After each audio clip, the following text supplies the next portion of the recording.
তোমরা তো জানো না কখন তোমরা মরবা। শোনো, তুমি অপরাধ করিও যদি তোমার মনে হয় আল্লাহ তোমাকে দেখে না, তখন করিও। তুমি অপরাধ করিও যদি তোমার মনে হয় আল্লাহ তোমাকে জিজ্ঞেস করবে না, তুমি নিশ্চিত বেঁচে যাবা। তুমি অপরাধ করিও যদি তোমার মনে হয় যে আল্লাহ তোমার জন্য জাহান্নাম নির্ধারণ করবে, আর তুমি আল্লাহকে বলবো আল্লাহ আপনি বললেই হবে না আমি জাহান্নামে যাবো। যদি এই ক্ষমতার অধিকারী হও তাহলে তুমি অপরাধ করিও। তোমাকে বলি, মহিলা, মা, বোন, চাচা, চাচি, নামাজ ছাড়া মানুষ মুসলমান থাকে না। ওয়াল্লাহি আমি বলছি না কোথায় বাদ দেবে, তর্ক পড়ে। আমি বলছি আপনি নামাজটা স্টার্ট করেন। আমি বলছি না যে তারা ওই 20 রাকাত করবেন না 8 রাকাত করবেন। আমি বলছি যে আপনি পড়েন, 2 রাকাত হইল পড়েন। আমি বলছি যে আপনি ঈশান নামাজ 15 রাকাত দরকার নেই, আপনি শুধু 4 পড়েন। আমি কি বলছি সুন্নত বাদ দিতে?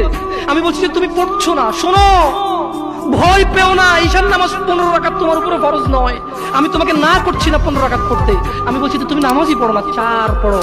এই 4 রাকাত ঈশা না পড়লে তুমি মুসলিম নও।